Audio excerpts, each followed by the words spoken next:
میں بھی جب قلات میں گیا نا، 2 مہاراج سے ملاقات ہوئی، دونوں کی شادی نہیں ہوئی تھی. ایک تو ینگ تھے ذرا، دوسرے تھوڑے ایجڈ تھے، ان کا انٹرویو نہیں آیا. تو وہ بھی نہیں، اتنے بڑی عمر کے ہو گئے، ان کے بچے گھوم رہے ہیں وہاں. میں نے بار بار پوچھا یہ بچے آپ کے ہیں؟ کہنے نہیں میرے نہیں ہیں. پھر میں نے پوچھا یہ بچے آپ کے ہیں؟ کہنے میرے نہیں ہیں. بھائی میں نے تو شادی نہیں کی. ایک دم میرے شوق ہوا. میں نے کہا بھائی مہاراج کیا کر رہے ہو؟ قال النبی صلی اللہ علیہ وسلم تزوجوا ولا تکونوا کرہبان النصارى، نکاح کرو عیسائیوں کے پادریوں کی طرح نہ بنو. کیا کرتے ہیں؟ واتقوا اللہ الذی تساءلون به الارحام. دولہا دلہن کو سمجھایا جا رہا تھا انسان کے بچے بن جاؤ. یہ خطبہ ایسا ہے، آپ نیٹ پہ لکھو اس کا ترجمہ آ جائے گا. پنڈت جی کی الفاظ لکھو تو نیٹ بولے گا پتہ نہیں کیا بول رہا ہے بھائی، تو میری کچھ سمجھ میں نہیں آ رہا. صحیح ہے نا؟ وہ پنڈت جی سے ہی پوچھنے پڑیں گے. میں تو گیا تھا پنڈت جی سے پوچھنے کے لیے بھائی کچھ بتاؤ، لیکن میں نے کہا وہ پھر ناراض نہ ہو جائیں. پنڈت مہاراج تھے وہ، پنڈت جی تھے بھی نہیں. پتہ نہیں مہاراج میں پنڈت جی میں کیا فرق ہوتا ہے. وہ ان کے مفتی اعظم ہوتے ہوں گے شاید پنڈت، اور مہاراج نارمل مولانا ہوتے ہوں گے، تو شاید یہ ہوتا ہو، واللہ عالم. خیر، پھر اللہ نے کیا فرمایا؟ دوسری آیت جو پڑھی جاتی ہے، یا ایھا الذین آمنوا اتقوا اللہ وقولوا قولا سدیدا. ایمان والو اللہ سے ڈرو اور ہمیشہ سیدھی سیدھی بات کیا کرو. کیا کیا کرو؟ یہ نہیں کہ سچی بات. قولوا قولا صادقا نہیں کہا اللہ نے، قولوا قولا سدیدا. سدیدا کا مطلب سیدھی سیدھی، ٹیڑھی میڑھی آڑے ترچھے نہیں چل باتیں نہیں کیا کرو. اس سے فائدہ کیا ہوگا؟ یصلح لکم اعمالکم، تمہارے اعمال کو درست کر دے گا. یہ میاں بیوی کو سمجھایا جا رہا ہوتا ہے کہ ابھی سے نا سیدھی بات کرنا سیکھو. ٹوپیاں گھمانا، شوہر بیوی کو ٹوپیاں، بیگم میاں کو، پوری زندگی کس پہ چلتی ہے؟ ٹوپیوں پہ. سیدھی بات کرتے ہی نہیں. سسرال سے الگ آڑی ترچھی باتیں، سسرال والے داماد سے الگ، بیٹی سے الگ. گھروں میں جو آگ لگتی ہے وہ سیدھی باتیں کرنے سے لگتی ہے، آڑی ترچھی باتیں کرنے سے. جھوٹ پلو گھماتے ہیں باتوں کو، صحیح بات ہی نہیں کرتے. تو اس سے کیا ہوتا ہے؟ اعمال خراب ہونا شروع ہو جاتے ہیں. جب آدمی کو پتہ ہوتا ہے نا مجھ سے کوئی پوچھے گا تو مجھے سچ بولنا پڑے گا، تو وہ کام ہی ایسا نہیں کرتا کہ جواب دہی ممکن نہ ہو اس کے لیے. تو یہ میاں بیوی کو تمیز سے نصیحت کی جاتی ہے. اور پھر حدیثیں پڑھی جاتی ہیں، النکاح من سنتی، نکاح میری سنت ہے. فمن رغب عن سنتی فلیس منی، جو میری سنت پہ نہیں چلے گا وہ مجھ سے نہیں ہوگا. دولہا کو حوصلہ افزائی کی، تو بیٹا زندگی میں پہلی دفعہ کوئی انسان ڈھنگ کا کام کر رہا ہے، تو نبی کی سنت کو بولتے کیوں نہیں بھائی، زندہ کر. اور اتفاق کی بات ہے دوسری شادی میں بھی یہی خطبہ ہے، تیسری میں بھی اور چوتھی میں بھی. کیا مطلب؟ دوسری میں بھی اس کو اپریشیٹ کیا جاتا ہے، سنت کر رہا ہے، تیسری میں بھی چوتھی میں بھی. سمجھتے؟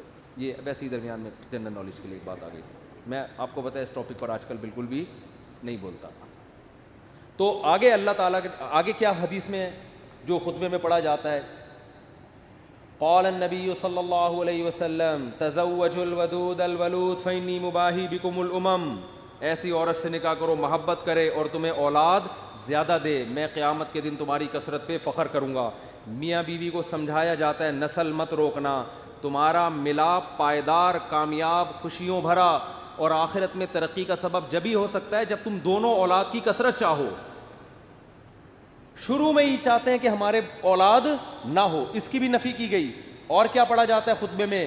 وقال النبی صلی اللہ علیہ وسلم تزوجوا ولا تکونوا کرہبان النصارى، نکاح کرو عیسائیوں کے پادریوں کی طرح نہ بنو. میں بھی جب قلات میں گیا نا، 2 مہاراج سے ملاقات ہوئی، دونوں کی شادی نہیں ہوئی تھی. ایک تو ینگ تھے ذرا، دوسرے تھوڑے ایجڈ تھے، ان کا انٹرویو نہیں آیا. تو وہ بھی نہیں، اتنے بڑی عمر کے ہو گئے، ان کے بچے گھوم رہے ہیں وہاں. میں نے بار بار پوچھا یہ بچے آپ کے ہیں؟ کہنے نہیں میرے نہیں ہیں. پھر میں نے پوچھا یہ بچے آپ کے ہیں؟ کہنے میرے نہیں ہیں. بھائی میں نے تو شادی نہیں کی. ایک دم میرے شوق ہوا. میں نے کہا بھائی مہاراج کیا کر رہے ہو؟ اس میں پرانے کوئی ڈائلاگ یاد ہے نا، وہ مہاراج اس طرح کے ایک دم اسٹائل سے آتا تھا، وہ مہاراج. تو میرے منہ سے ایک دم مہاراج آپ اپنی ایج دیکھو تو کیسے ہی گزارا ہو رہا ہے. تو انہوں نے کہا بھائی ہم جو مندر کے لیے قربانی دیتا ہے نا، پھر اپنے پرانے والے مہاراج کی انہوں نے مجھے تصویر دکھائی، یہ میرے پیر تھے، ان کا میں نائب بنا تھا. تو جو اپنے آپ کو مندر کی خدمت کے لیے وقف کر دیتا ہے، شادی نہیں کرتا کہ بس مندر کی خدمت ہی کرنی ہے، وہ پھر اس مندر کا مہاراج بنتا ہے. تو ان کا مذہب ہوگا، میں ان پہ طنز نہیں کر رہا، وہ ان کا جو مذہب ان کو سکھاتا ہے. میں نے ان سے کہا لیکن مجھے تو موقع مل گیا. میں نے کہا آپ کا مذہب آپ کو یہ کہتا ہے کہ آپ شادی نہ کریں, ہمارا مذہب ہمیں یہ کہتا ہے کہ مر رغب عن سنتی فلیس منی. نبی نے فرمایا جو نکاح نہ کر کے میری سنت سے اعراض کرے گا اس کا مجھ سے کوئی تعلق نہیں. اور حبب الی النساء والطیب, نبی نے فرمایا دنیا میں دو چیزیں محبوب ہیں, ایک نکاح کی کثرت اور ایک خوشبو. تو ہمارے نبی تو بالکل اس کے اپوزٹ چلے ہیں, بالکل اس کے برعکس. تو یہ نہیں کہ نکاح کرنا ہے, کثرت نکاح کی ترغیب ہے. میں نے کہا ہم تو رہبانیت کے بالکل اگینسٹ چلتے ہیں. تو مجھے اس وقت وہ حدیث سمجھ میں آئی کہ آپ عیسائی بھی یہ کرتے تھے, پادری نکاح نہیں کرنا. تو ہمارے نبی نے فرمایا تم نے ان کو فالو نہیں کرنا, نا نا ہم تو کثرت سے. تو مجھے لگ رہا تھا وہاں بیٹھ کر کہ یہ جو مہاراج ہیں وہ مہاراج کے چہرے پر نا افسردگی کے آثار تھے. یہ پہلے والے جو مہاراج جن کا انٹرویو آیا یہ تو پھر بھی ینگ تھے, تھوڑے سے اچھے صحیح. دوسرے والے مہاراج افسردہ, گھٹنوں میں بھی پرابلم, کچھ مسائل بھی تھے بیماریوں کے. تو میں مہاراج سے ریکویسٹ کرنے والا تھا کہ کر لیں شادی, یہ مسائل آپ کے نیچرل لائف کا کوئی آلٹرنیٹ نہیں ہے. مندر کی خدمت شادی کر کے بھی ہو سکتی ہے. اب شادی کی ہوتی یہ بچے آپ کے ہوتے ہیں, یعنی اسی جیسے ان کو لگا دیتے مندر کی خدمت پہ. اگر آپ کا یہ نظریہ ہے, میں ترغیب نہیں دے رہا ہوں ان کو, کیا خیال ہے؟ جیسے ہمارے بیٹے ہیں تو میری خواہش ہے کہ یار وہ بیٹے عالم بنے, اللہ خواہش کو پورا کرے. مہاراج میں جو باتیں آپ سے کر رہا ہوں آپ تنہائی میں بیٹھ کے ان باتوں پہ غور کریں. اب اللہ کرے اب تک کر رہے ہو غور. چکر میں تو ڈال دیا ہم نے, مہاراج کو ہم نے چکر میں ڈال دیا. مہاراج اب بیٹھ رہا ہوگا یار مسئلہ کیا ہے, بات تو صحیح کی ہے بندے نے, زندگی بھی برباد کر دی. پھر میں نے مہاراج سے بھی کہا, میں نے کہا یہ بھی دیکھ لینا کہ آخرت میں اس شادی نہ کرنے کا کوئی ثواب بھی ملے گا. ایسا نہ ہو کہ نہ یہاں کے رہے نہ وہاں کے رہے. قرآن کہتا ہے الذین ضل سعیہم فی الحیاۃ الدنیا وہم یحسبون انہم یحسنون صنعا. قرآن کے الفاظ ہیں. بھائی ہندو یہ نہ سمجھیں کہ میں تو اسلام کی بات کروں گا نا, آپ کا مذہب اگر یہ کہتا ہے تو ٹھیک ہے بھائی آپ اس کو فالو کریں, آپ کو نہیں سمجھ میں آ رہا تو ہم کیا کہہ سکتے ہیں. لیکن ہمارا جو مذہب ہے وہ ہمیں کیا کہہ رہا ہے, وہ یہ کہہ رہا ہے کہ الذین ضل سعیہم فی الحیاۃ الدنیا. کچھ لوگ دنیا میں ایسے ہیں کہ جن کی کوششیں برباد ہو جائیں گی دنیا میں, حالانکہ وہ یہ سمجھ رہے ہیں کہ وہ بہت اچھا کام کر رہے ہیں. دیکھو ایک آدمی غلط کام کر رہا ہوتا ہے, غلط کو غلط سمجھ کے, اس کو پتہ ہے بھائی چرس پینے کا آخرت میں کوئی ثواب ملے گا, اور چرسی کو امید بھی نہیں ہوتی. وہ کہہ رہا ہو یار مجھے پتہ ہے آخرت میں بربادی ہے لیکن اب مزے اڑا لوں تھوڑی دیر کے. ہیروئنچی کو پتہ ہے آخرت میں بربادی ہے مگر مزے اڑا لو. زانی کو پتہ ہے آخرت میں بربادی ہے مگر مزے اڑا لو. لیکن کچھ لوگ ایسے ہوتے ہیں جو بڑی محنت کر رہے ہوتے ہیں, اپنی حلال خواہشات کو بھی قربان کر رہے ہوتے ہیں, اور وہ سمجھ رہے ہوتے ہیں آخرت میں مل جائے گا بدلہ. اللہ کہتے ہیں نہ دنیا میں ملے گا اور نہ آخرت. کیونکہ پیپر جو اللہ نے بنایا ہے نا اس کو فوکس کرنا ہے آپ نے. پیپر فزکس کا ہے اور آپ ریاضی کے مشکل ترین سوالات لے کے بیٹھ گئے, اور جو فزکس کا آسان سوال تھا اس کا آپ اس کو حل نہیں کر رہے. کیمسٹری کا آسان سوال تھا پانی کا فارمولا کیا ہے, ہائیڈروجن ڈائی آکسائڈ ہے نا, یہ بہت آسان تھا. آپ کہہ رہے تو بہت آسان ہے یار, یہ نہیں حل کرتا میں. مجھے اصل میں ایک فزکس کا ایک بڑی پیچیدہ ایکویشن ہے, اس کو میں حل کر سکتا ہوں. اس کو بیٹھ کے آپ نے حل کرنا شروع کر دیا. عقل مند کہے گا بھائی تیرے سے جو پوچھا گیا ہے اس کو تو فوکس کر, جو سوال پوچھا نہیں جا رہا اس کا جواب کیوں دے رہا ہے. اب آپ جواب میں یہ کہیں یار دیکھو میری اتنی محنت کر کے میں نے فزکس کی اس ایکویشن کو حل کیا ہے, میں یہ سوچ بھی نہیں سکتا کہ ممتحن اور ایگزامینر میری اس محنت کو ضائع کر دے, یقیناً 100 نمبر دے گا. اس سے کیا ہے 100 نمبر تجھے ہائیڈروجن ڈائی آکسائڈ لکھ دیتا مل جاتا ہے. آپ کے اتنے آسان سوال کے 100 نمبر نہیں ہو سکتے. یہ دلیل صحیح ہوگی نہیں یاری بات میرا خیال ہے. او بھائی یہ دلیل بالکل غلط ہوگی کہ یہ نہیں دیکھا جاتا کہ سوال مشکل ہے یا آسان. ہم نے دیکھا نا یوٹیوب پہ ایک ہندو کرالنگ کرتا ہوا پتہ نہیں دلی سے یو پی جا رہا ہے یا کہاں جا رہا ہے, لیٹ کے کہہ رہا ہے بھائی یہ پتہ نہیں کون سے بھگوان ہے جس کی روح خوش ہو جائے گی اس سے. تو آپ محنت بہت کر رہے ہیں, اس کا رزلٹ کیا ہے؟ 0.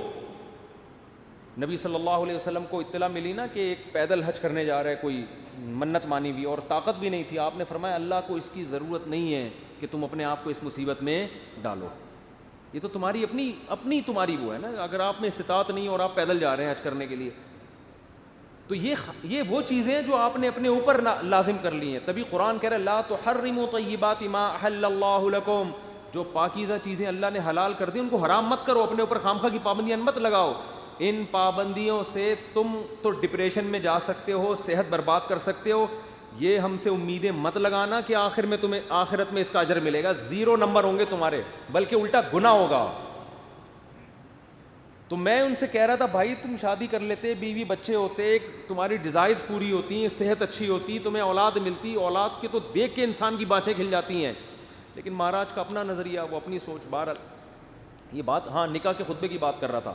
تو نبی نے کیا فرمایا, تزوجوا ولا تکونوا کرہبان النصارى, نکاح کرو بھائی راہبوں کی طرح مت بنو. وہ سمجھتے ہیں نہ کر کے اللہ کو خوش کر لیں گے, ایسا نہیں ہے. نکاح کرنے سے اگرچہ تمہاری خواہش پوری ہو رہی ہے, تمہاری ڈیزائرز پوری ہو رہی ہیں, تمہارے لیے ایک لذت کا سامان پیدا ہو رہا ہے, لیکن اس ڈیزائرز پوری کرنے سے اللہ ناراض نہیں ہوتا, بلکہ اللہ اور خوش ہوتا ہے.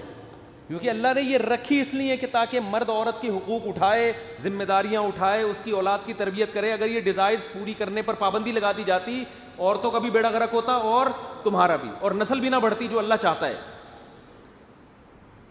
تو اب اصل جو میں ٹاپک کی طرف آتا ہوں, کتنا اچھا خطبہ ہے نا, یہ دولہا دلہن کو سمجھایا جا رہا ہے. وہ تو الگ بات ہے, دولہا دلہن خطبہ سنا اور پتلی گلی سے نکل لی, پوچھتے ہی نہیں کہ مفتی صاحب کچھ ترجمہ کرا دو, کیا کہا تھا نصیحتیں. وہ تو ان کا اپنا ہیڈیک ہے نا, یہ اللہ کا قصور نہیں ہے, پوچھتے ہی نہیں, بس آ جاتے ہیں نادرا سے رجسٹرڈ ہو گیا. نادرا سے مفتی صاحب آپ نے کہا تھا 1 ہفتے کے اندر سرٹیفکیٹ مل جائے گا, وہ ولید سے رابطہ نہیں ہو رہا ہے, 1.5 ہفتہ ہو گیا ابھی تک. اس کی فکر ہوتی ہے بیوی میرے نام ہو جائے. میں ان سے کہتا ہوں دیکھو بیوی تمہاری ہو گئی ہے, نمبر پلیٹ ایشو ہو جائے گی تھوڑے دن. وہ ان کو فکر ہوتی ہے نا, ڈاکومنٹس نہیں بنے. میں نے کہا بھائی ابھی تمہارے نام رجسٹر بھی ہو جائے گی, فی الحال بیوی کے ماتھے پہ لگاؤ اپلائڈ فار رجسٹر. یعنی یہ بک ہو چکی ہے, اب اس سے کوئی اور شادی کی کوشش نہ کرے, یہ لکھ دو اس پہ. اگر بہت زیادہ آپ کو خطرہ ہے نا, بھاگ نہ جائے, کہیں نہیں بھاگے گی انشاءاللہ. اور اگر سلوک اچھا نہیں ہے تو رجسٹر ہونے کے بعد بھی بھاگ جائے گی, ہوتا ہے ایسا. تو وہ نادرہ کے کاغذ لے کے گھومتے رہو گے. جیسے میں اب تک وہ ٹھپے لے کے, سبزی والا جو پیسے لے کے بھاگا ہے نا, اس کے انگوٹھے لے کے 6 سال تک گھومتا رہا میں. انگوٹھا ابھی بھی رکھا ہوا, میں نے پھاڑ کے پھینک دیا. میں نے کہا یار انگوٹھے پہ تو کیس ہو نہیں سکتا, دل تو چاہ رہا تو اس انگوٹھے کو پکڑ کے لگاؤں میں کھینچ کھینچ کے. تو یہ کاغذات دھرے کے دھرے رہ جاتے ہیں. تو